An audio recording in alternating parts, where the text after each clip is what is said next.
The professional cycling season is now some 8 weeks into the new year, and coming up, the two top classics of the spring, Paris-Roubaix in France and Liège-Bastogne-Liège in Belgium. Hi everyone, I'm Phil Liggett, and for the next 12 days I'm privileged to join the Motorola team and just see how a top-flight multi-million-dollar team faces up to what is a most important week on the world professional calendar. It is the spring classic time here in Northern Europe, and we're going to see them prepare for Paris-Roubaix, that's the hell of the north in northern France, and then down in the Belgian Ardennes where they will prepare and ride Liège-Bastogne-Liège. Two totally different classics and two of the oldest classics on the world calendar. Paris-Roubaix began in 1896, the Liège-Bastogne-Liège in 1894. One is over cobblestones in northern France, one is in the beautiful Ardennes where the hills are short but very steep, and two different types of cyclists are often called for. The Motorola team is a new team on the professional cycling circuit, and that's why I've chosen to try and follow them and see how they prepare. They're allowing us into all of their team meetings, providing we say we won't tell the other riders what they say during these very special private occasions. We'll also see how they prepare and talk to people like Andy Hampsten, the newcomer Phil Anderson, and of course the man who lost Paris-Roubaix by a millimetre last year, Steve Bauer.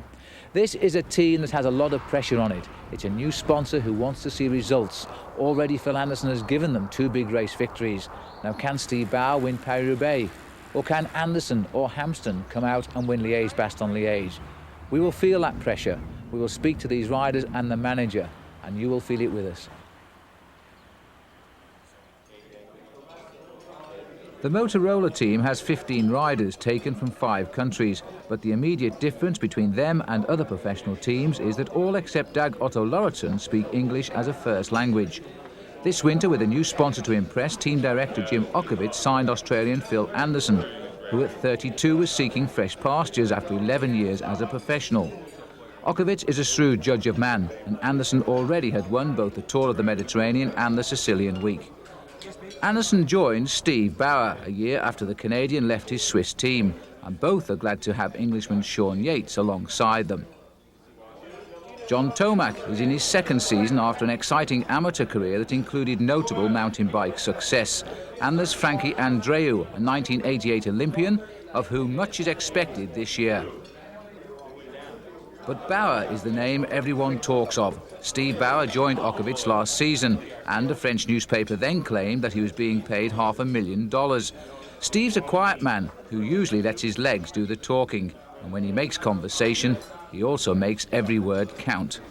Beaten to the gold medal in the Los Angeles Olympic Games by Alexei Greywall, Bauer turned professional and immediately took a third-place World Championship medal in Spain.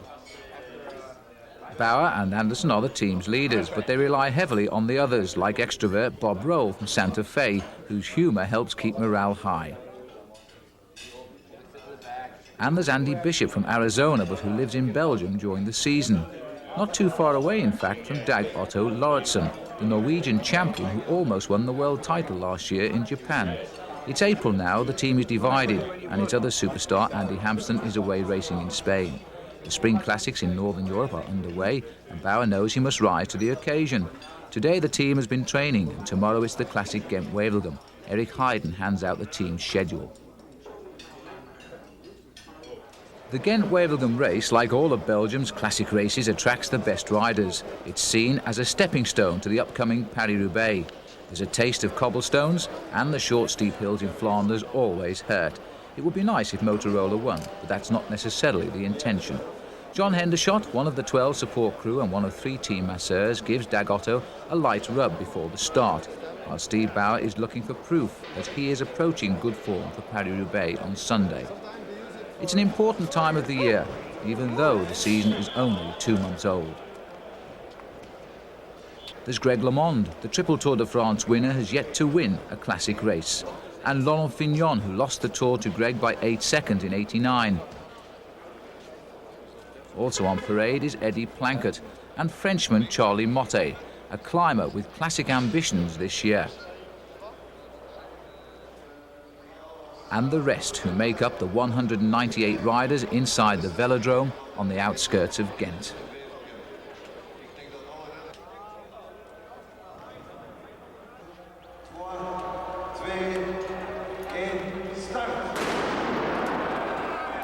It's a novel start, but professional riders often get asked to do strange things. And with 5 hours to go, no one rushes for the door of the velodrome as they roll out into the chill Belgian air of springtime.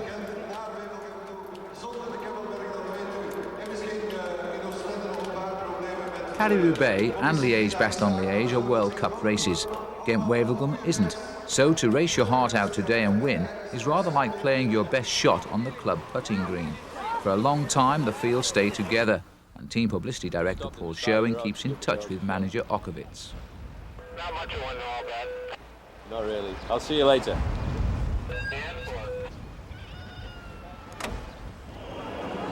The race ends, won by the Soviet sprinter Zhamodelin Abdou-Japarov, his best win to date. But 1,000 metres down the road, Phil Anderson's chance of victory has ended in a heavy fall, the sort of news the team did not want to hear. Anderson had taken quite a tumble, but the cuts, although plenty of them, seemed superficial. Still, he would be plenty stiff for a few days and would not now ride Paris-Roubaix.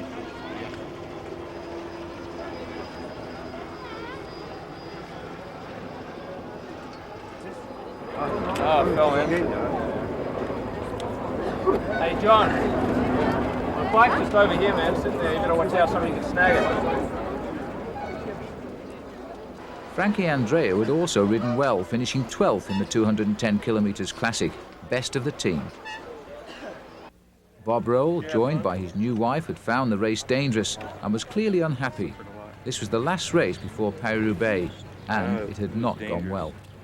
Even on the uphill, people were crashing. I never seen anything like it. It was dangerous. I never seen so many crashes. So in the beginning, you looked like you guys were just smooth. Yeah, we were taking it easy. They took it easy, but once they started going fast, Game over. it was a disaster. No, it was just dangerous because of the wind, you know. At least the 200 kilometres would have helped with the training, and now the team had to start thinking about Sunday and Paris-Roubaix. Next would be the traditional training ride to the Hell of the North. At the team's headquarters in Hulstra, Belgium, George Noyes and Neil Lacey, the team mechanics, load the bicycles for the run into France. In Europe, a frontier is never far away, and most cyclists talk their own version of French, English or Dutch, the language spoken in Hulstra and the Flanders area of Belgium. And the new sponsorship from Motorola has an added bonus. Okowitz can keep the office in the car. It's all mud. That'll be bad. Well, there's no pavé. It's just all mud. It's like a dirt road. Well, pavé is just covered in crap. Oh, we'll be in trouble. Steve and Frankie study the thin lines on the map while they wait at Dag Otto Lauritsen's house. You have the map? Are you driving, Doc? Yeah. This is what we'll be going through.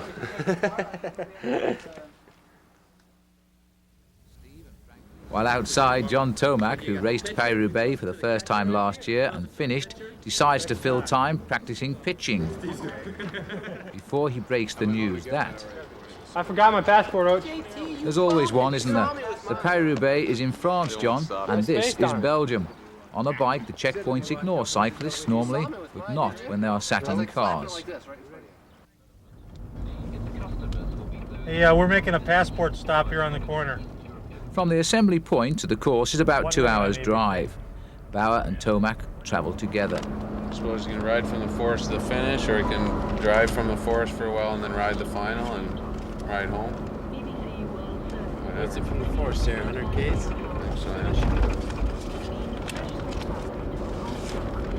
Trevor Forey-Darenberg from 157 to 160, yeah, 105. That's still quite a bit of pavé, huh? That's 40 kilometers of pavé from the forest, you know? It's quite a bit. My suggestion is we did the whole thing last year. My suggestion is we drive about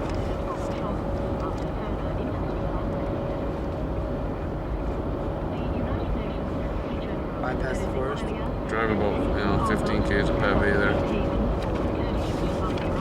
So there's some really long sections that are pretty boring, you know, after the forest. If you guys want to ride, I'll watch it, you know, it's no problem. It's John Tomac's second Paris-Roubaix, but for Andy Bishop, the adventure is about to begin. Is this your first Paris-Roubaix? Yes, it is. Yeah, what do you think of it? What do you think of the Fight of Ireland? Was it the first time you saw it today? Yeah, I'd seen it a few times on TV, but first time in person. Yeah. What did you think? It looks, when it's dry, it looks a lot better. I mean, I'm sure it'll be a lot harder in the race, naturally, before the... Oh yeah. Are you looking forward to the race? Yes, I am. Yeah, I wanted to do this race. I mean, for a while, I'm one of those sadistic people, I guess, that wanted to do the race. But yeah, I am looking forward to it. And what do you hope to achieve? We have, good riders on the team, and I think, just... He was working well. Steve was second here last year, and I think we can always improve on second place, and so ride for the team. Is it good to be back on a European team? Oh yeah, without a doubt. Yeah. Also with the team is Eric Hayden. Well, Eric, speed skating, Tour de France rider, Tour of Italy rider, now almost a qualified doctor, and you're going out with the boys on the bike again. What's going on? Got to try to stay in shape while I'm with them. You look as though you're in pretty good shape, actually. Yeah. Are you going to last with them? No, but while I'm here, just while Max isn't around, try to take over what he does as team doctor, and then when he comes back...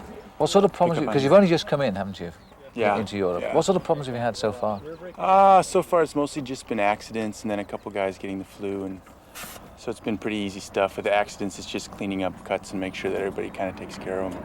Yeah. How's the new career coming along? Another couple months and I will be an MD, so it's getting close. So I mustn't become injured now. No, don't get sick. What about Phil Anderson? He had a fall in Gent Wevelgem. Is he okay? He's okay. He got skinned up. He did both his elbows, both his hips, and both his knees. So he did a very good job of falling down. But other than some scrapes, that's about it. Yeah. And you're going to get in the bike and go with the guys, eh? Bounce over the cobblestones a little bit. You're a big man to bounce.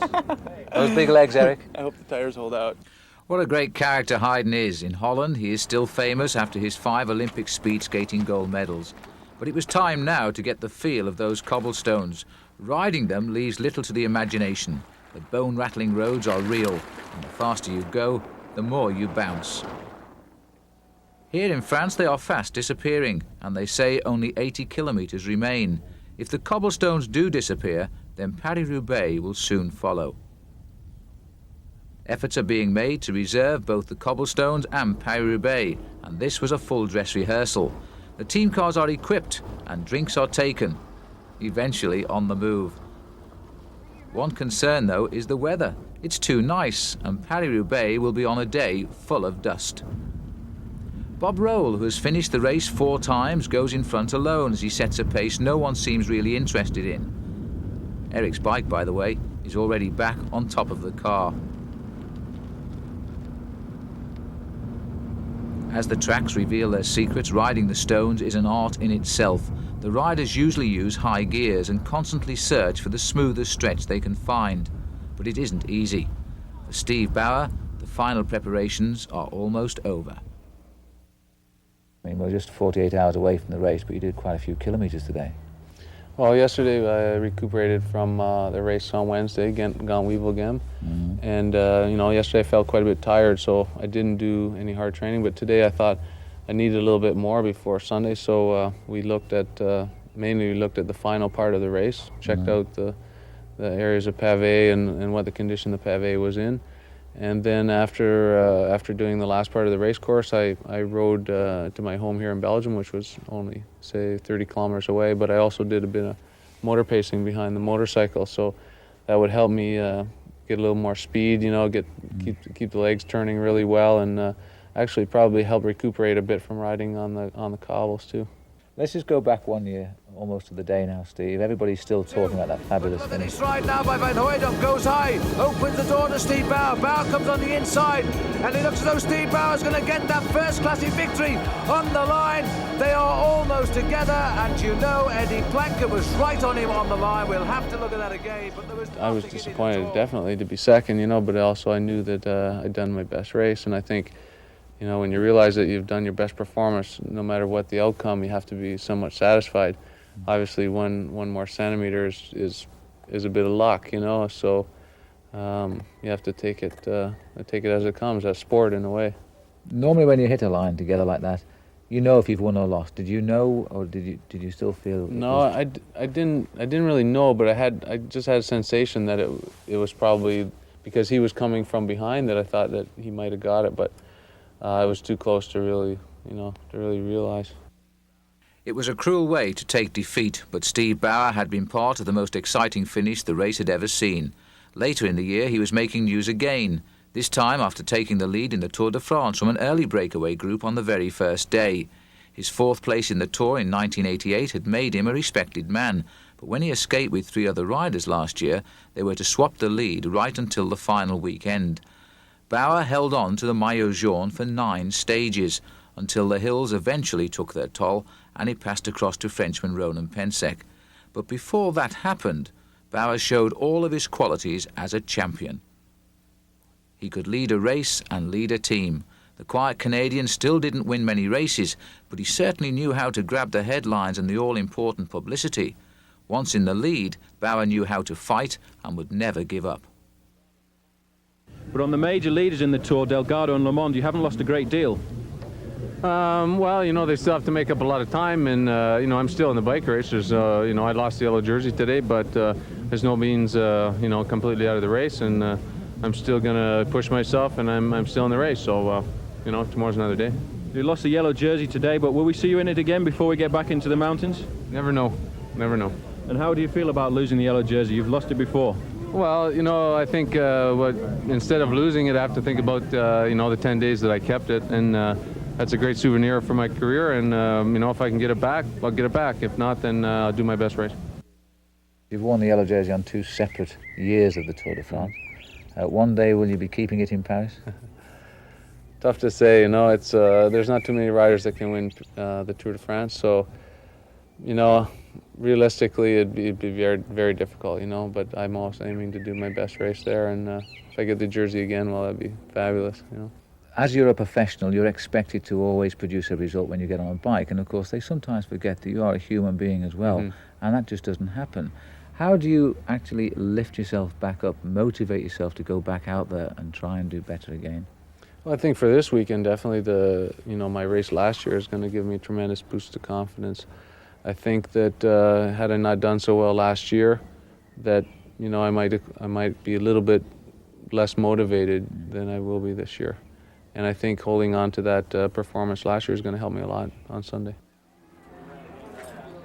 The day was now just 24 hours away, and the team had moved to its hotel in Compiègne, 80 kilometres north of Paris, where the race begins. The mechanics never seem to rest. Just as they finish the bikes, the team goes training, and it's back to cleaning, retuning and checking.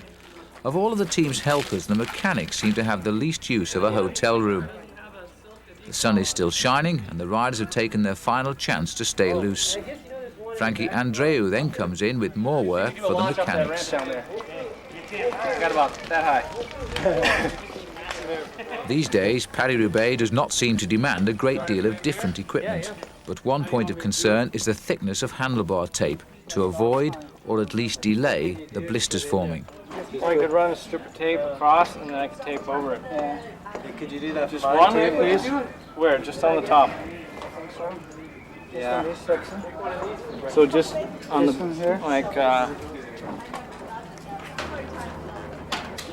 so if I run it on a strip like this, or back here, right? I'm thinking about maybe double. Oh, she's way up there. Tape over the tape. Yeah. Like so. Yeah. You don't need anything, John. It just makes it a bit softer. Longer, dude. To absorb a little bit.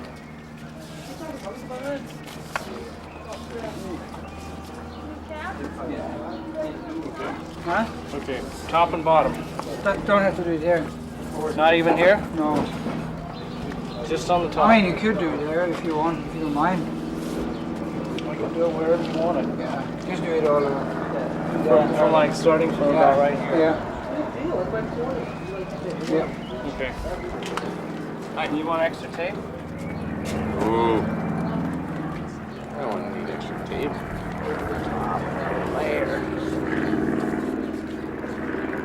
What do you think? Are you going to do someone else's bike for sure? Yeah, I'm going to do Okay, do someone else first and then I'll see what it feels like. Here, I can do it right now.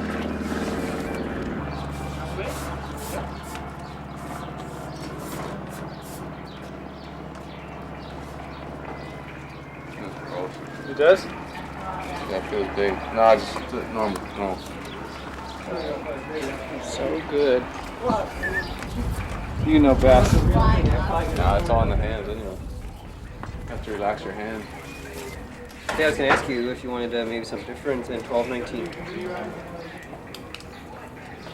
Seemed to work pretty good there, I don't know. Yeah, it seemed to work pretty good. It was a headwind. The boys seem to be spending more time than usual with the mechanics. Next day they knew broken bikes and wheels would be commonplace. George is more interested now in the tyres with Steve. In between the chat, autograph hunters avoid the crush of Sunday, while George talks about tyre pressure, measured in atmospheres. The wrong pressure on the cobbles could lead to a flat at a crucial time. Actually at 5 and 5.6. Actually it's 5.1 and 5.6. We told you it was 5 and 5.5. I think that's good pressure for you there. Heavy. Just gotta have big legs. Yeah. But Bowers had enough. It's time for a massage. He leaves the mechanics to do what they do best every day of the season. The bicycle preparation will go on into the early hours of the morning.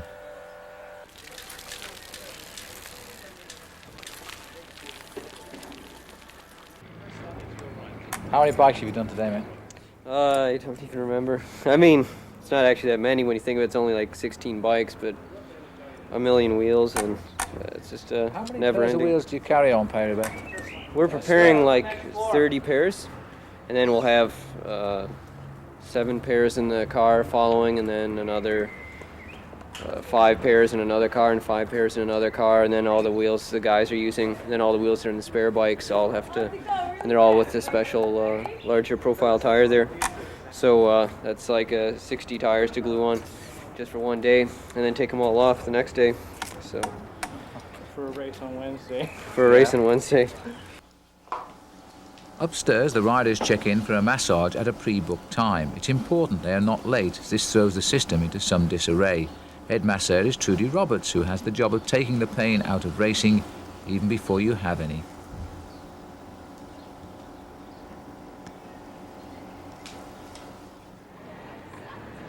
Joined by Jodie Wallner, Trudy then must make sure all is ready at the restaurant where the team will walk for dinner.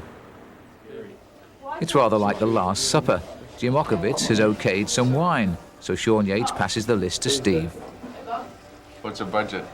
No budget, man. Still no one talks of Paris-Roubaix. If it wasn't for all the team cars parked around the streets outside, I might wonder if this was the right weekend. You picked the wine yet, Steve? It has a delicate bouquet. Fruity yet smoky. Plenty of pasta and salad, more pasta and salad, washed down with a glass of wine. This professional racing is beginning to become more appealing. On the morning of Paris-Roubaix, George is still there at it, and the 3 places laid for the mechanics at dinner the previous night went unfilled. Neil Lacey explains the very latest in brake levers that also double as a gear shift. To apply the brake, you just use it in a normal manner. But to shift the bike, the large lever shifts it to a lower gear, and then the small lever brings it into a higher gear. And the small one only shifts 1 gear at a time. The large one, you can shift 1 gear, or you can shift 2 gears, or 3 gears at a time.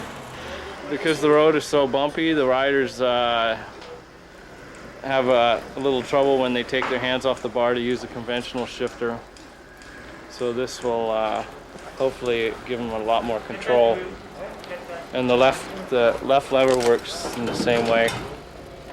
To shift into the large chain ring, you use the large lever. To bring it back, use the small one.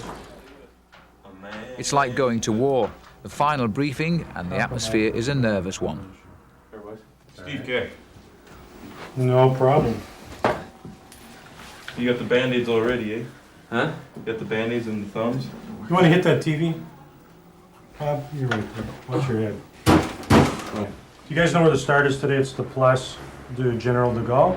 Same as last year, that palace up the road here. So everybody has to make sure, go downstairs, you should leave together, go to the start, sign in, and we'll work our way into the crowd with the cars and get settled in. The Swannier cars have to leave 15 minutes before the start, so if you need, make sure you when you get over there, you get your feed, you get your other stuff right away. If you want something for your legs, so that, because they've got to leave 15 minutes before the start. You can also take a feed from the car after the first 50 kilometers until the last 20. The same procedure, till 20 to go. Till 20 kilometers to go. You have to come behind the commissar's car to do that, unless you're in a group of 15 or less. Then you put your hand up and I go up to the group and I can give you something right out of the car.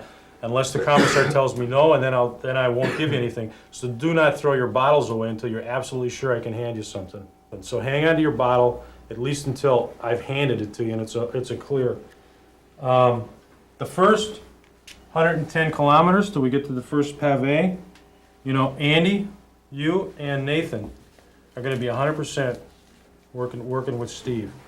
That means you stop for everything. For flats, for crashes, you get him his food. If he needs clothing, he wants to take something back, you keep him out of the wind. You got to cover him 100%. Holding it. Until you get to the first pavé. And Dag, you and Frankie should be like real watchful at the start for those early breaks that go. Also, you two guys, you and Frankie should be setting Steve up and bringing him to the front when we get near the pavé. All right? And setting him up in a good position so when he hits that pavé, he's in the first 20 or 30 riders. You know, wherever he wants to be, he should be there, and you guys should help him. Keep him out of the wind and get him up to a good position, all right? And then you're on your own.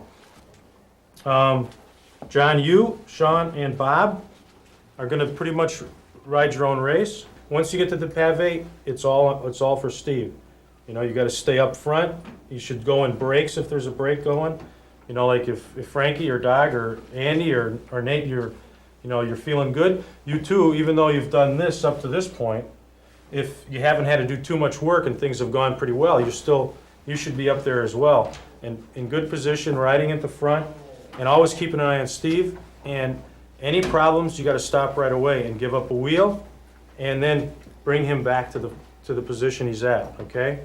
You don't even think about it. The first guy that sees him get a flat, you have to stop immediately, give him a wheel. Because I'm going to be so far behind that, you know, it's going to be 5-10 minutes sometimes I'll be behind the group. So make sure you stop and then you wait for me. When you're in a break situation, remember this, and we've emphasized it all along. Don't overwork in the breakaway. You get into a break situation, only do as much work as everybody else is doing. Just come through, but don't drive the breakaway. You know, just do your bit. It's a long ways to the finish line. And I don't want anybody saying, yeah, I was in this break and I felt so good and I was working well and then all of a sudden I blew. You know, I don't want to hear that tomorrow morning. You know, you're going to come into the velodrome and when you got a lap and a half on the velodrome, it's a pretty big velodrome. Remember this, when you're sprinting, do what Steve did last year. You know, road riders always tend to drift in the last, when they're coming out of the turns. And if you come, there's always plenty of room underneath to come around. Don't necessarily do that, but keep an eye out for that opportunity. Because what happens is they're looking like this and they start to drift a little bit. The more they go like that, the farther up they go. And by the time they come out of the turn, they're already way out of the pole line and the pole's wide open. And you can stay in the pole, that's legal. When a guy drifts out, you can come underneath him once he leaves the pole. So just keep an eye out for that if you're in a sprint situation. Everyone puts on a brave face to prevent their real feelings becoming infectious. Jimovich wants a result, and the riders know they must try and give him one. That briefing, though, was held an hour before the start. Now the riders have moved to the start line. There's a hint of rain, and the weather appears on the change. And the Sheila Griffin, Motorola's corporate director of advertising, she's flown in from Chicago. I mean, just tell me, Sheila, why has Motorola become involved in cycle racing? I think because as we get into the emerging personal communications businesses, we want the Motorola name more well known to the general public. Well, let's hope after today at least we've got Steve Bauer flying the flag. That's right, yeah. Steve Bauer certainly does the job for getting the Motorola name out there. You're basically happy with the start of the season? Van Anderson's been very well. Yes, they've been performing very well. I think the quality of their performance, the endurance, the training, all of those things have factored in to start the season off very well. And for Andy Bishop, these cobblestones would not be just on television this time. Laurent Fignon's best finish was third in 1988. Perhaps today he'll get first. And there's defending champion Plankert, who looks happy, and Edwig van Hooijdonk from Belgium. They're both among the favourites today. And there's Marc Madiot, the last French winner in 1985. France doesn't win this race too often. Greg LeMond, who has fitted a pair of forks with shock absorbers on, it seems the most intelligent of all of the special equipment on show today. World champion Rudy Darnans, in his rainbow jersey, has a list of great Roubaix performances to his credit. And of course Steve Bauer, the best Canadian professional ever, waits at the start knowing what is expected of him by his team. There is no classic race quite like it, and even the most ardent follower of the sport cannot help but feel the tension. We've come this far, now let's get on with it, seems the unspoken word.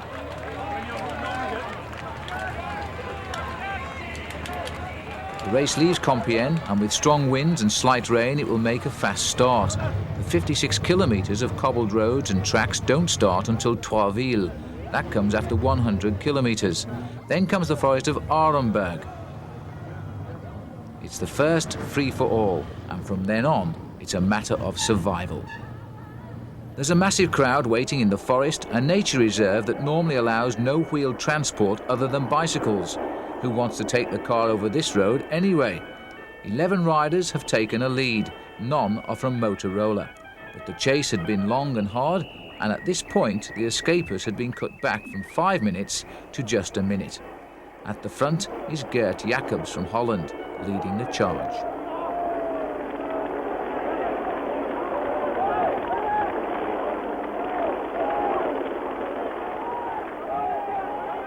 The riders try to seek the smoothest section of road, and it seems to be where the crowd is standing. At the back, the field closes in. The crowd was as big this day as any modern-day Paris-Roubaix. If anything, it's getting more popular than ever.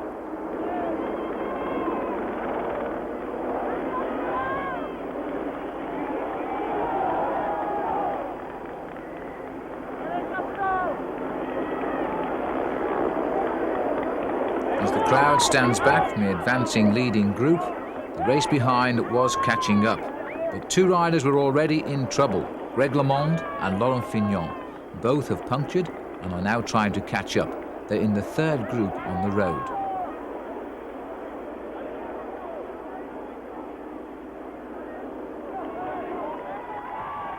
So this is the exit now to the forest of Arenberg.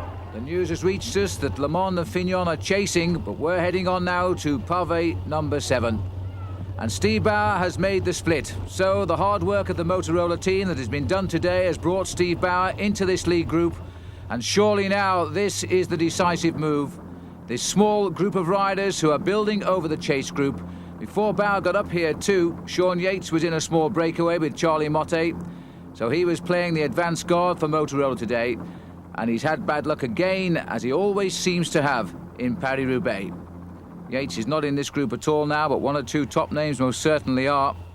Number 68 we've just seen there, Nico Verhoeven. There's Steve Bauer, the lone survivor of Motorola today, and I don't think the team will be too surprised about that. They've built the whole strategy around him today, and it looks to be paying off at the moment. They've got him exactly where they want him, in the front group. There's been that atmosphere all week with the Motorola team that Steve Bauer has been planning to do a good ride today. No previous indication of form. He hasn't had a great start to the season, but psychologically he's been building for this breakaway. And this looks like Laurent Fignon. Fignon with Rudy Darnans here. This is the chase group. Fignon has done nothing but chase all day today. Every time he's contacted the group, bad luck has put him at the back again. There he is, twice winner of the Tour de France, and having to work now to contact the group ahead. Bauer is in that group. The world champion, Rudy Darnans, also a man of Paris-Roubaix who's done so well over the years in this event. He too having a season dogged by bad luck, and how many times has that happened to the current world champion? Winning the title is one thing, but once you pull on the rainbow jersey, there he is at the back, you always seem to be on the defensive. In this group with him too, Tom Cordes, former amateur and junior world champion. And I think it's Michel Vermotte, the other rider in that group. Let's go back up to the lead group. 18 seconds now, that small group. Laurent Fignon should get back. He's closing it down all of the time. And the crowd's lining the route, showing the direction of the race. Well, it's a large group, and the pressure has gone off a little bit at the front. There's every chance now. There's Dornan's on, Fignon is on, so they've caught up. The pressure's gone off a little bit. Jean-Marie Vomper's number 8, the winner a couple of years ago of Paris-Roubaix, 5th last year, and in the decisive move again. Well, Dornan's there, sort of indicating to Fignon, we've made it back. And a little bit of relief, I would think, if we could see the face of Rudy. And now the pressure is off at the front. This is the first big selection in Paris-Roubaix this year. They have chased down the Forest of Arenberg, and the strong men have regrouped at the front. Bauer in the centre of the group. Fignon is here too, so too Adrie van der Poel.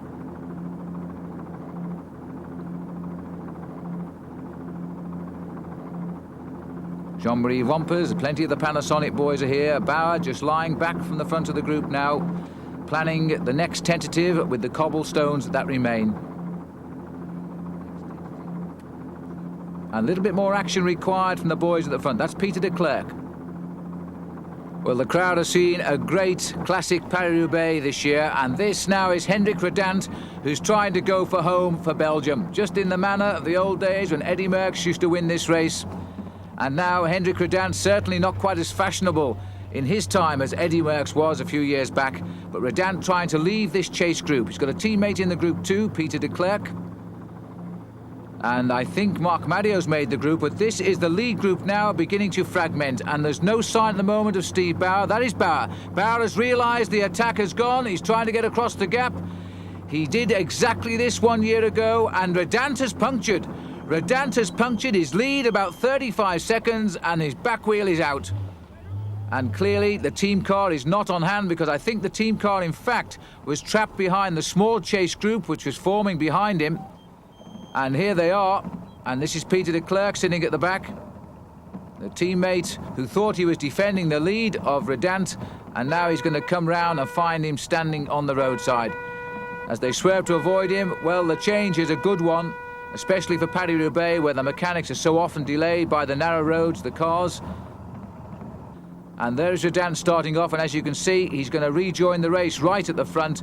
But psychologically now, he's going to have to get himself back into gear. From a man who was racing to win Paris-Roubaix with a lead of around about 35 seconds, he's now having to think of rejoining the front group, and really that is quite a blow. Well, this is Bauer here, Michel Vermont in the centre, and it looks as though they're trying to get across the gap. They have a bit of work to make up. Let's have a look along the route. One lone rider down there, looks like Marc Sergeant of Panasonic, I think.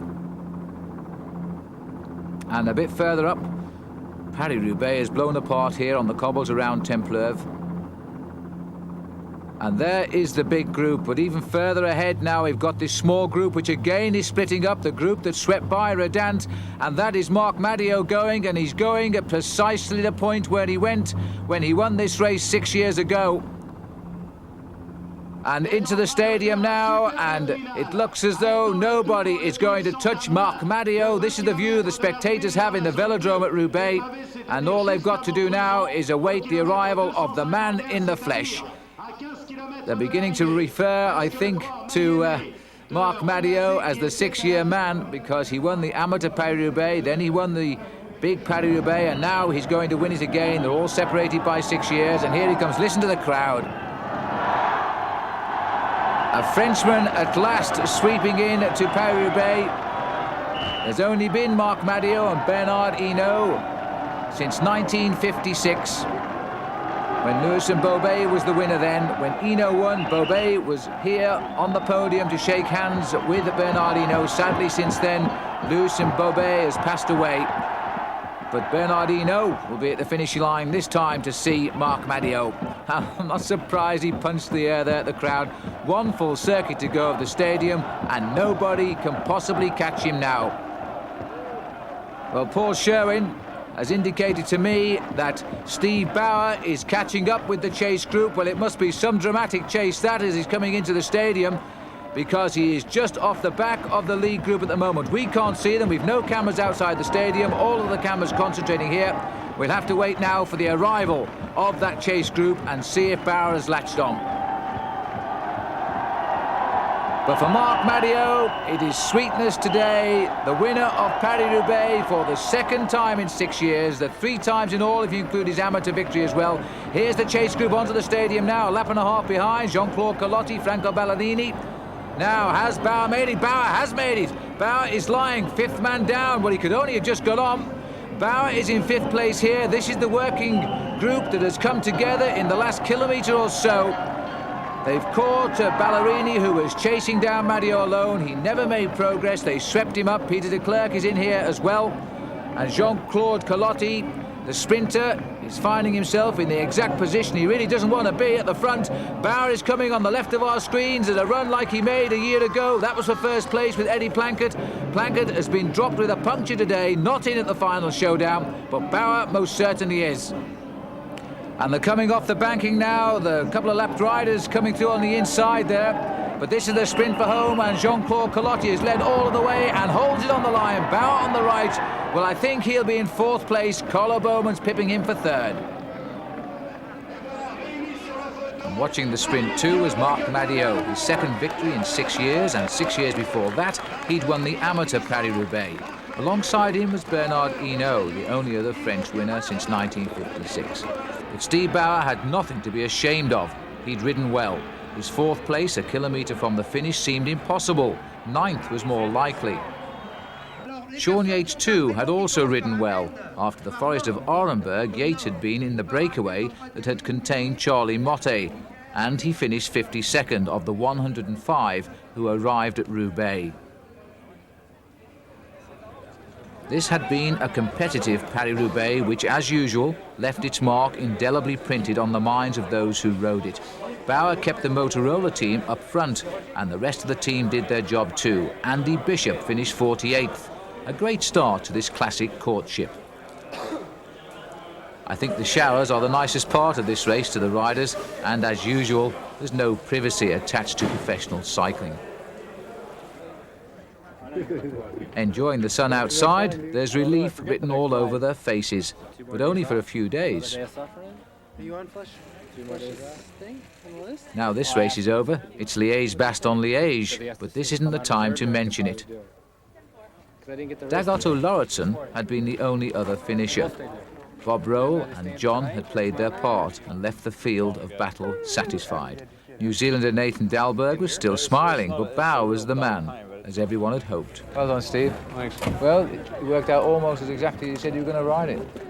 Yeah, I think I rode well, and tactically, Madio, he made a good attack. He made a good attack at the right time, and everybody kind of sat looking at each other, and, you know, a couple more guys went, and I think it's looking a little more for the teams that had more riders to control that attack, you know, like Panasonic and PDM had a few guys, but you know, I missed a good one. And where did you contact that chase group? The velodrome there. On the velodrome? Yeah, so, I mean, I was working with Duclos LaSalle and Van der Poel and a few others, you know, and I got away from them with Sargent and Bowman's, and we just caught them just coming into the velodrome. So I did a lot of work to catch, and for the sprint, my legs were a little bit dead, but I was happy, you know, to get in there. In the finished sprint, Bauer was still recovering from the chase, but he produced an inspired shot at the line as he tried to come through on our right. It was close, but Jean-Claude Carlotti is a great sprinter. So too Carlo Bowmans, who pushed Bauer back to 4th.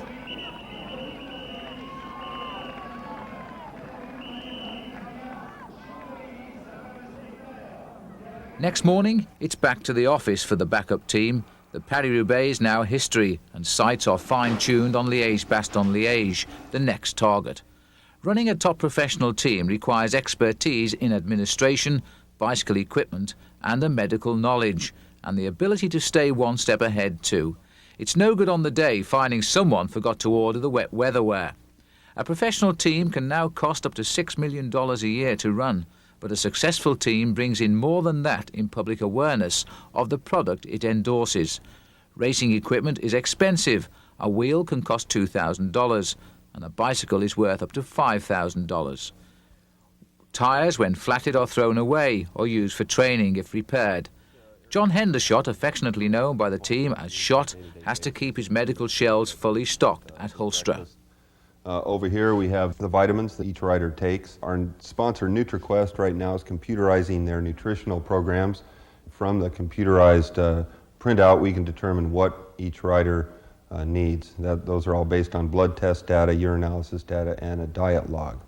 Over here we have a variety of homeopathic remedies that we use also. Each item is researched and there are no ingredients presently on any banned list. Here are musettes that each rider receives during the race itself. Sometimes they'll receive one of these in a race, sometimes two. And in those musettes, we include a variety of different foods, from glucose replacement fluids like Extran, essentially that's what we've gone to this year, to energy bars, a bar like, for example, a power bar. Those are very compatible with these liquid glucose drinks. NutriQuest, our nutrition sponsor, supplies us with a drink mix, and those drink mixes are also very compatible with the liquid glucose drinks that most teams are going to. And there's the rest of the team equipment. Shoes with their special bindings, plenty of racing jerseys with long sleeves for the cold and short for the summer, and sunglasses too with lenses that can be changed. For example, they'll use clear on a day when there's just a likelihood of grit in the eye. Hard shell helmets compulsory in America, but not so in Europe. Motorola branding is everywhere, and when the riders throw items away, the kids will pick them up. You're looking really great, Jim. The first 5 miles I got in for a bad day here. Did you drop them also? Did they drop you? After a pleasurable ride with Jim Okovits and Eric Hayden, Dag Otto Lauritsen had arrived at base with his family.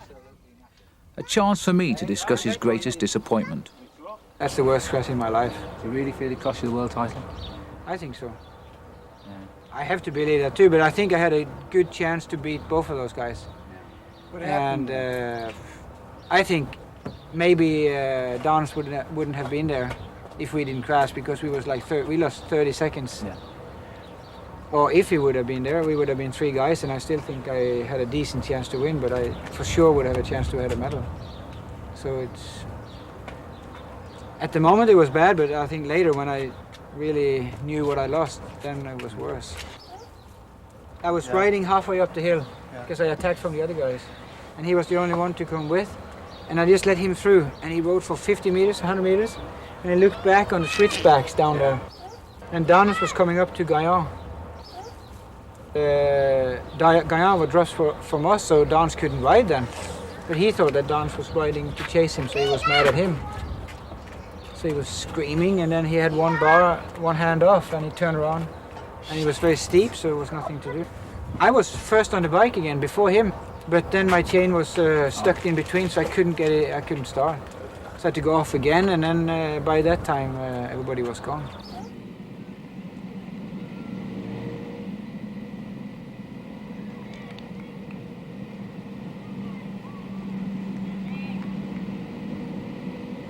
That was really a bad luck. Yeah. First I broke my hand in the beginning of the classics, and I was 8 weeks away from racing. Then I was coming back in form, and then I think that was one of my best races. So.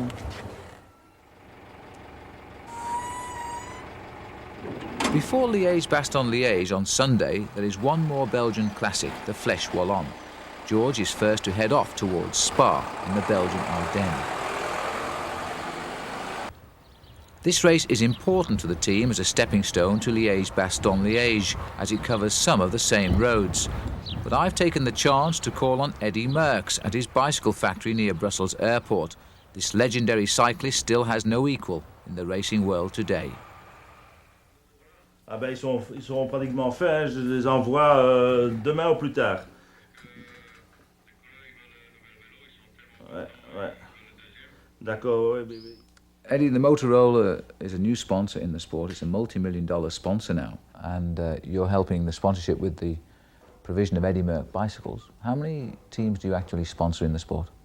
We are sponsoring 4 professional teams, but I think the Motorola is the most prestigious team.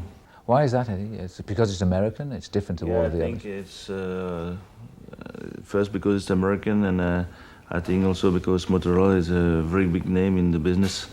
And for me, it's very exciting to sponsor with the Motorola team.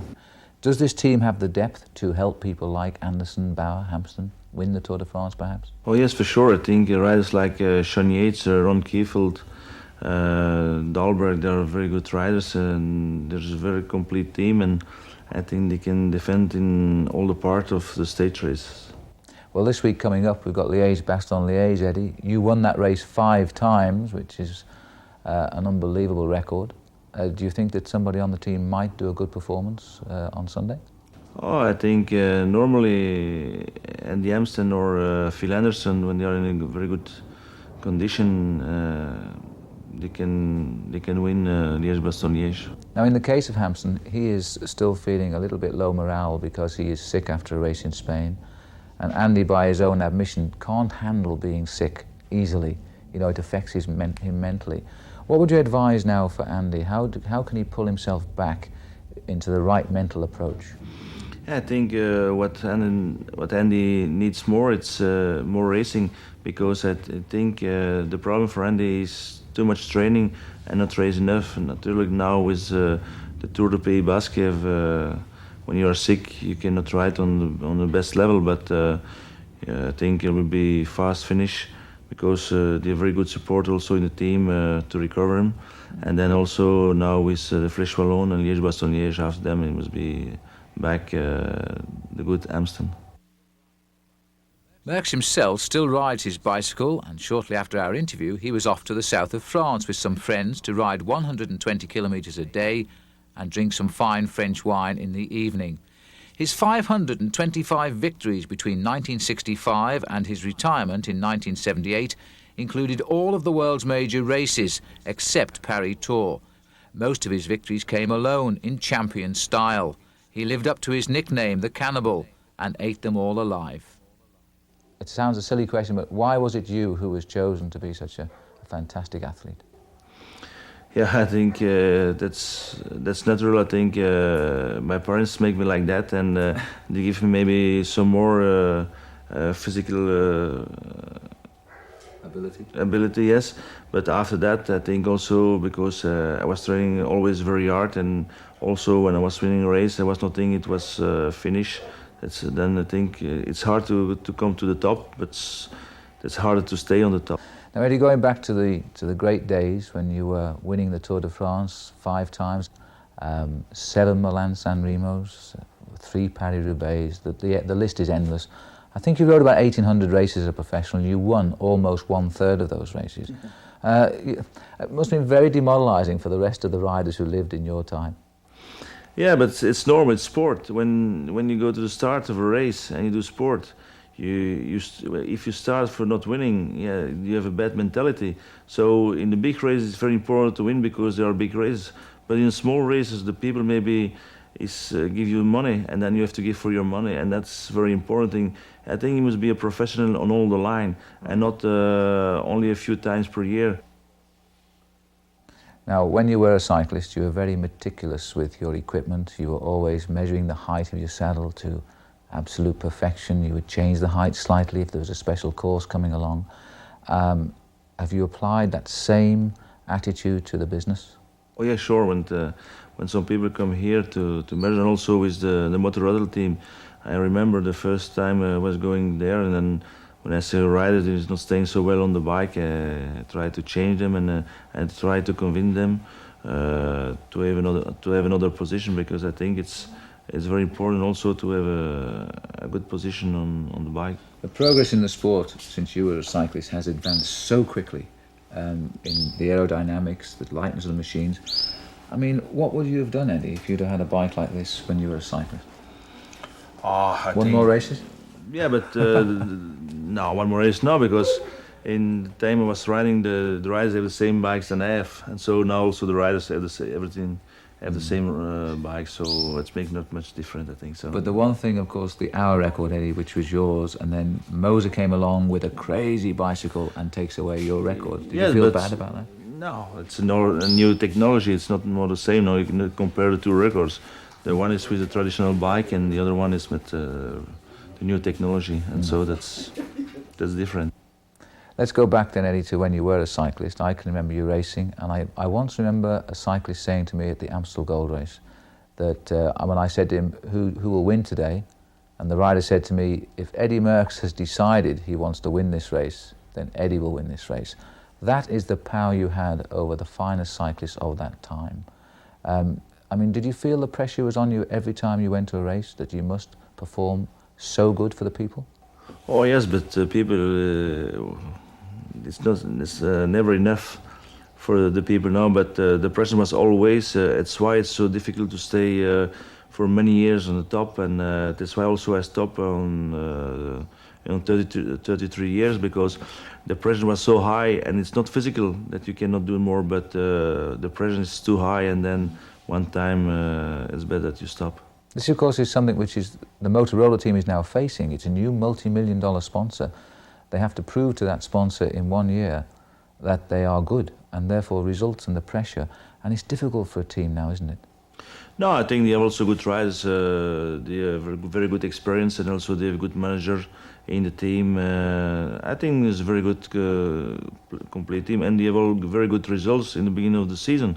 Like Phil Anderson was winning the Tour Mediterranean, and also in Sicily week, and they have good results. And I think they will have also very good results, like in the Tour of Switzerland, Tour de France, and I hope that Motorola will be very happy, because I think the American professional team in Europe is very considered, and it's something other than European team. Eddie Merckx remains an expert in his field. His bicycles bear his personal touches, and he is always looking for the innovation. As a father too, he's pleased that his son Axel is also a champion of the military, and Eddie, as a member of the Olympic Selection Committee, may one day be faced with a difficult decision.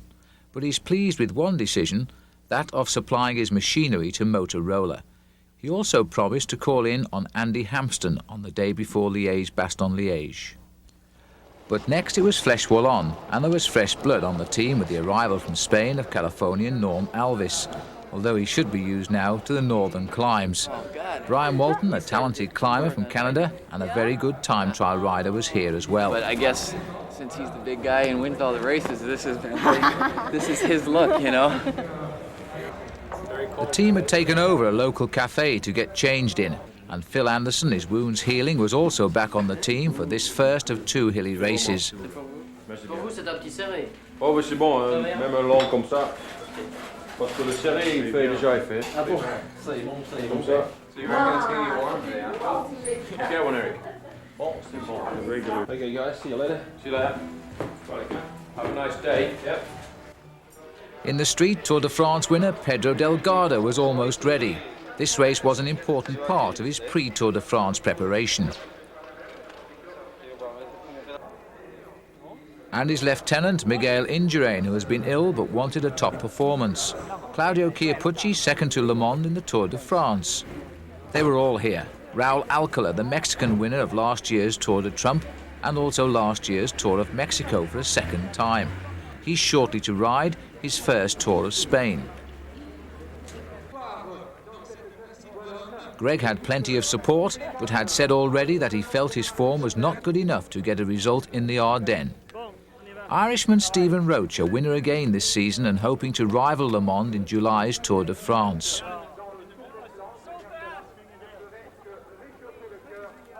Time for a joke. With snow, rain and sleet forecast, the field makes ready. This race is famous for its ascent of the Mer de Huy, a brute of a hill in the finishing town to be climbed this year 4 times.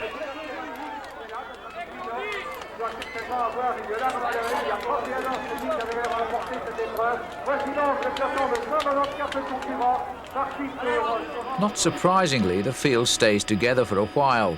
Just one lone leader in Danny Neskins, who went clear soon after the start, his moustache dripping with the chill moist air of a cold day.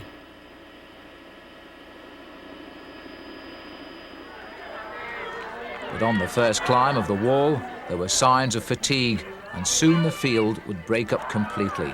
Both Phil Anderson and Brian Walton are well to the fore, but Andy Hampsten was already in trouble. Il doit précéder de quelques secondes l'homme de tête, Danny Neskins. There were two clear favourites, the Italian and defending champion Moreno Argentin and Belgian champion Claude Coquillon, who had prepared especially for this race and the Liège-Bastogne-Liège Classic.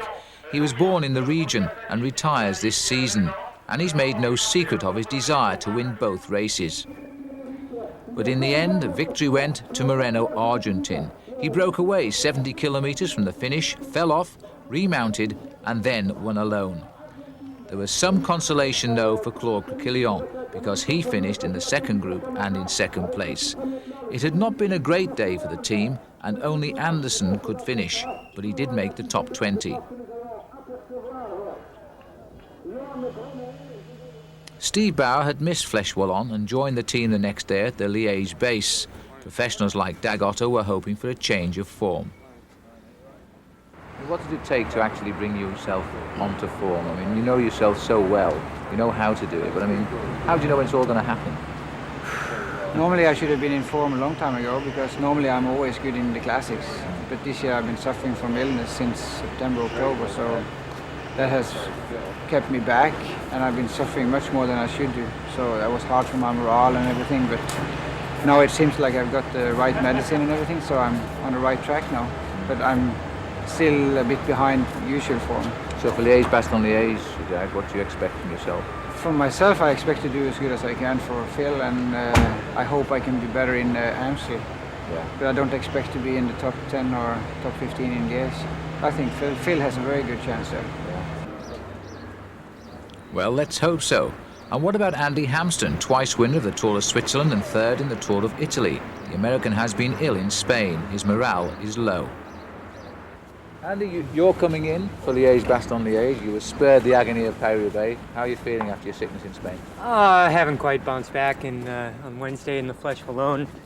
Really, the body wasn't there, so you know, just the important thing now is, since the flu is a bit of a mystery to me, to just keep training and let my body recover. But if it does come around, you know, make the most of it. If it comes around by Sunday for Liège-Bastogne-Liège, all the better. Yeah. But it's your type of course, really, isn't it? Yeah, it is. You know, I've never quite done as well in the race as I would have liked to. April seems to be a tough month for me. But it's very good. You know, I've got to know the hills pretty well now, and you know, it's a great race for me to try to prove something. Are you a guy for the warmer weather? I mean, you always come good in midsummer, like. Yeah, it there's really a lot of seems riders like don't it's like not it. until May that my form really comes around. Even though the races are good for me, even though I, you know, motivate myself and try to get up for them, it's never really happened. Yeah. It'd be nice if it did, because they are real good races for me. Now, Flèche Wallonne yesterday, the weather was really grim. It wasn't very pleasant. It's definitely a spring day. It's when you don't want to be a professional bike rider. Yeah, it's not the kind of day one plans his career. So what did you give up yesterday? Yeah, I just fell off the pace, and there's nothing I could do with probably 70 kilometers to go, which is a pretty bad indication.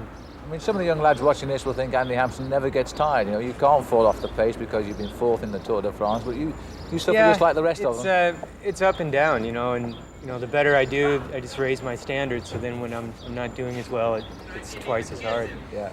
And today you're going out with the boys? Yeah, it looks like we're going to do all the last hills in the Liège-Bastogne, and it should be 150 Ks or so, and it'll be good to put them all together and just really to get my mind in the right frame. It's a bit longer, but it's a lot like warming up for a time trial to really go over the whole course, and then when it comes time to do it in the race, then we already know it. First, though, it's off from Liège by car and along the autoroute to Bastogne. And then the team will ride back over the route, taking special note of the two new hills on the course. One of the hardest is La Redoute, and after 4 hours, the riders were back in view. Ron Kiefel on the left had flown in from America. No time to rest, as he's needed for Sunday. The former US champ is a valued member of the team, while alongside him is Andy Hampsten, a superb climber, if only he can attune himself in time for the big day. And behind is Mike Carter, a real talent, but still feeling his way around at this level of racing.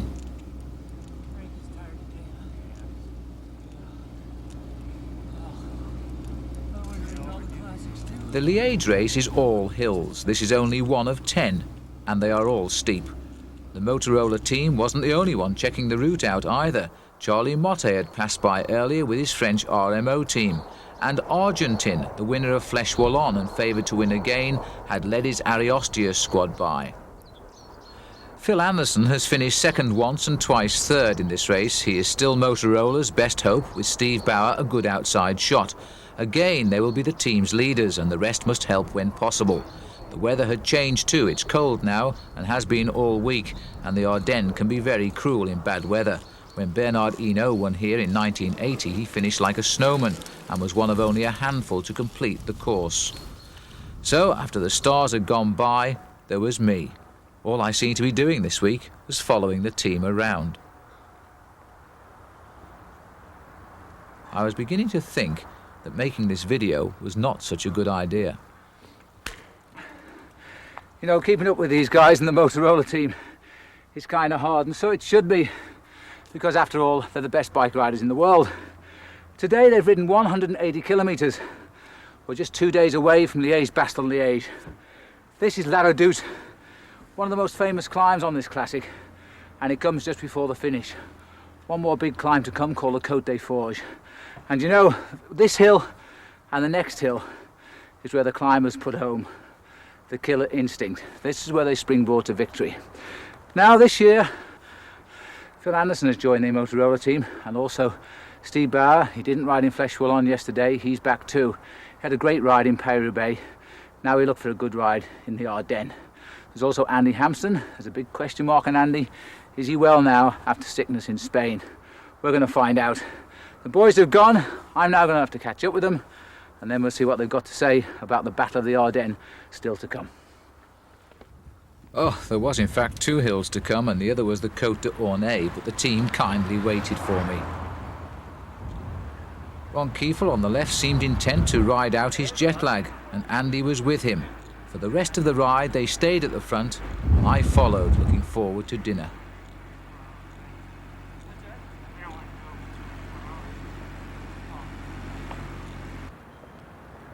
As the riders trickled in from the ride, they were looking for the mechanics, who else, of course they would, to hand their bikes to them. And Eddie Merckx, as promised, travelled to the Ardennes to speak with Andy Hampsten. Merckx would not see the race on Sunday, as his son was racing in the Belgian Championship, so he made a special trip to see the team. Yeah. Better to race a little more and training less now. Well, last time we trained a lot now. Now? Well, yeah, because before the Pays Basque that race. No? I was racing weekends. Oh yeah. I did a Criterium International. Oh, that's good. But I fell apart there. But I'll have 10 days train, do 5 days hard in the mountains, but shorter intervals. Yeah, it must be attention to not train too long also. Yeah. That's the power for the race.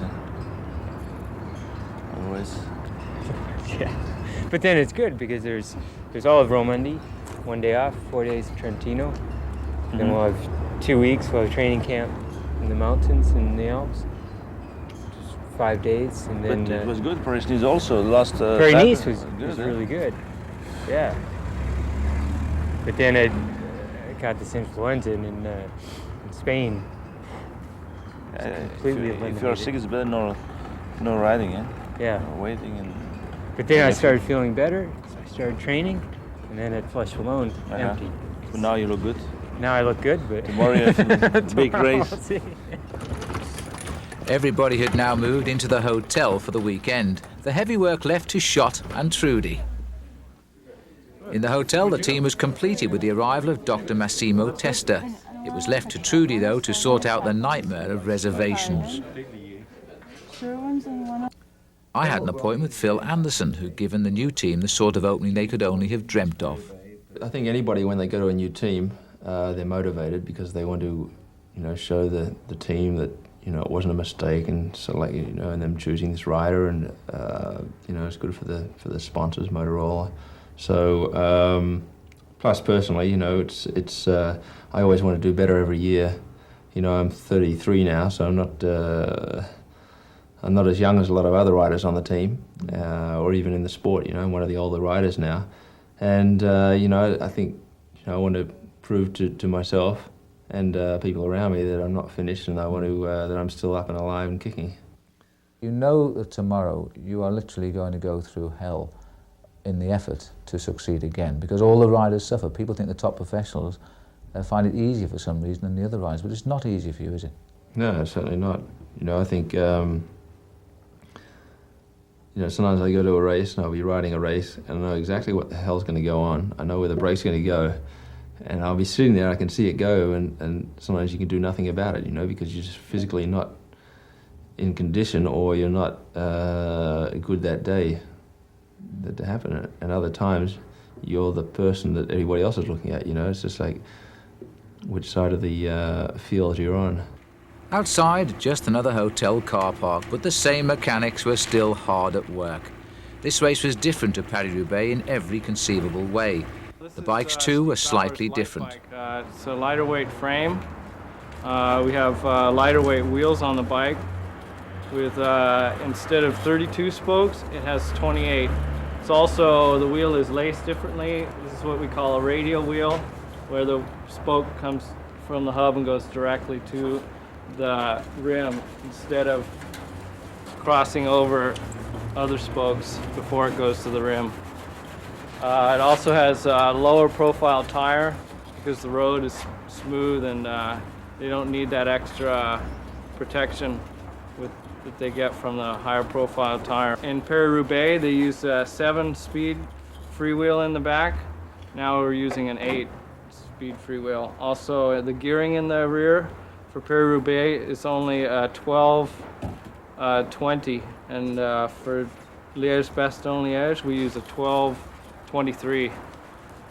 In the front, last week they were using a 45 chainring. Tomorrow they will be using a 39 because there's quite a lot of hills in the race.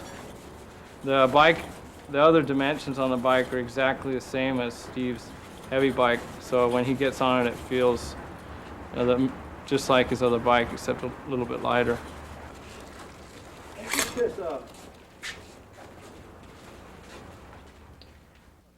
Now, Jim has just told us that your job in Liège-Bastogne-Liège is not to finish, but he's given you some special work to do at the start, so I guess that's the job as a professional. Yeah, you know, you have to be very realistic about what you can accomplish. And, you know, I have the goal, my goal tomorrow will be to help the team, try to do my work early, cover the brakes. If somebody gets a flat, go back, help them with a flat tire. If there's a crash, you know, come back and pick up the riders that have fallen. You know, just kind of do all the dirty work the first half of the race, because since I have done so much traveling, flown to America, come back, I know I'm not ready for 250 kilometers. What's your job tomorrow? Have you been given your orders yet? I have. My job is to watch after Phil and Steve and keep them in position and keep them out of the wind. How are you finding the racing here now as you've come over and sort of living the top pro lifestyle now? It's a bit different than the States. It's it's a little more difficult, I'll tell you. It's actually brutal. Oh yes, but being a top professional does have its rewards. The food's good. About tomorrow morning for breakfast, I have to go to the kitchen to set the breakfast. How many rice and how many pasta? No, pasta. Pasta? Pasta, half and half.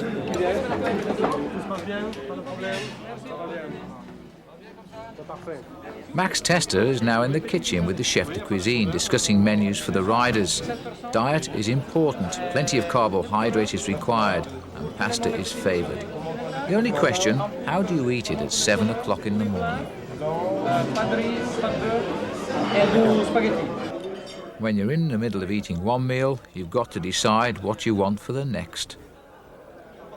The Motorola team were staying in the same hotel as Pedro Delgado's squad and Stephen Roach's Belgian team, but they all ate in separate areas. On race day, the mechanics, who else, were first outside, and George was as enthusiastic as ever. Neil checked the wheels and George oiled the chains.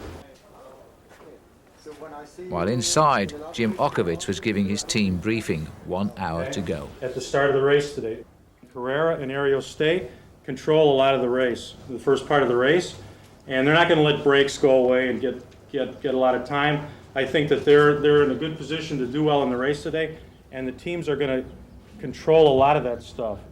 Steve, you and Phil, you've got to be real attentive. You know, you guys know when something's going to go. I mean, if you see Crickleon going and Argentine, those guys are all going to react at the same time, and that's the bike race. The race start is only 400 metres away and the weather is not looking good. Schott is checking supplies for later on, while Bauer seems unusually bubbly before a big race. There's no doubt who the press expect to do well, though. What about Jim? We'd like to see a top 10 finish today, and maybe a little bit better if we get the chance towards the end of the race to make it happen. Most riders had stayed in the area after Flèche Wallonne, and the crowds were big, hoping yet for victory by Claude Criquelion. He's never won this race, and this was his final chance. Among the early arrivals was Pedro Delgado and Edwig van Hooijdonk, winner of the Tour of Flanders, a hopeful Criquelion, and Miguel Indurain. Greg LeMond's form too was better than this time last year. Milan San Remo winner Claudio Chiappucci was now a real champion in Italy's eyes. And Stephen Roach had told me he would be in the decision in this race, although he may not win it. So, confident all, at least that's the impression they give, the field heads out into the Ardennes.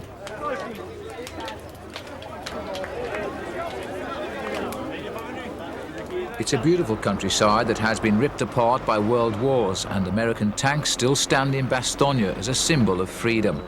For a while, the race keeps together, but soon... There's still one rider away on his own, Thierry Bourguignon from the Toshiba team, but he's got about 5 minutes lead. But as we start to get into this zone here, we've got lots more climbs. And I think he's been away for so long, he's going to start to get tired. And the race is speed up behind, and I think we're going to catch him. We've got most of our boys still at the front of the race, so, you know, there's a long way to go. Thierry Bourguignon had attacked with 200 kilometres to go, and most of the hills still to come. His lead accelerated to 7 minutes, but the bunch had seen such a move many times before, and Bourguignon was not a noted winner.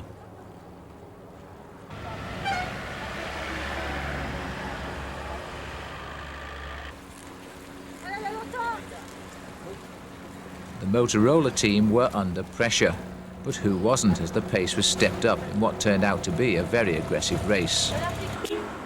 Andy Hampston was still without morale, and retirement seemed the only answer. He could only hope for better days to come.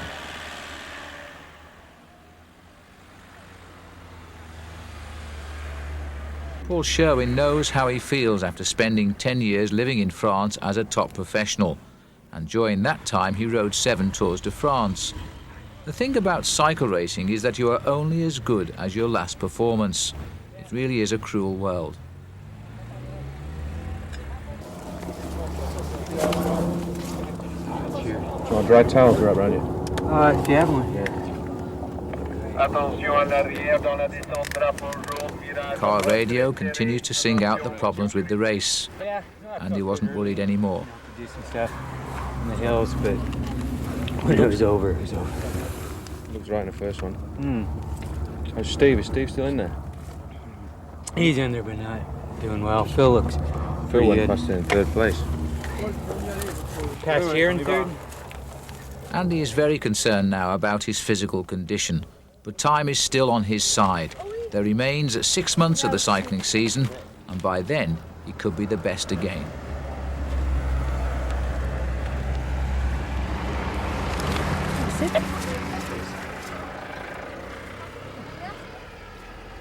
The race leaders are heading now towards La Redoute, and the group in front is now 10 strong. Argentin is there, so too Criquelion, but Anderson, the only team hope left with a chance, is chasing in a group a minute behind. This is Criquelion's final chance to win, and he attacks after Rolf Sorensen, who has already taken a 30 seconds lead. Sherwin is already at the finish. The Bastogne is about to finish. You're the publicity director. What are you going to say about the team today? Well, not had the most successful day in the world today, but Phil's in the second group, and it looks as if they might just catch the group in front. So we'll have to see how they perform. But it's not been a brilliant day for us from a publicity point of view. Well, you've ridden this race, Paul. You've ridden 7 Tours de France. You know the ups and downs of professional cycling, don't you? I do. You know, you have good days, you have bad days. We've had some very good days up to now.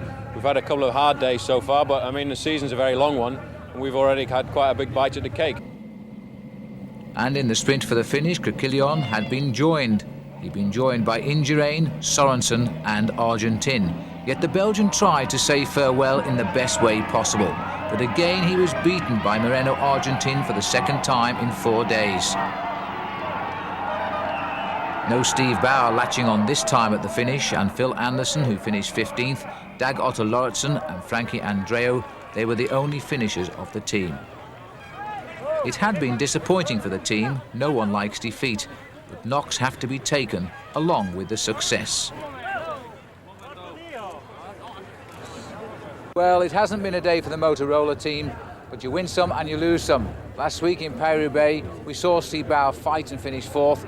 Today, Phil Anderson was in the 3rd group to finish, and Steve Bauer and Andy Hampson, in fact, didn't reach the finishing line. You know, the Motorola team, though, are a full professional outfit. They're now facing the end of the Classics, then the Tour de France, the Tour of Switzerland before that, the World Championships and the World Cup will continue. It's a long, long year, and we'll be reading about successes in the Motorola team in the months to come, I'm sure. We'd just like to thank the team for allowing us into their private lives for 12 days. We've seen the ups and downs of a great team, a team that, as I say, will have success. We hope you've enjoyed this insight into the life of a pro team over these last 12 days. A little bit of analysis of what happened today, because you saw all of the race, more than we did. Well, I didn't see that much of the race, but I did see some of it. I think the race was pretty much like we said it was going to be. It was kind of controlled at the start. The speed was high all day, but it was pretty much controlled by the big teams. And the race really started in La Roche, and there was a few attacks up the climb. And that was Krakilian's first time when he went. And well, Phil Anderson was reading it well at one point.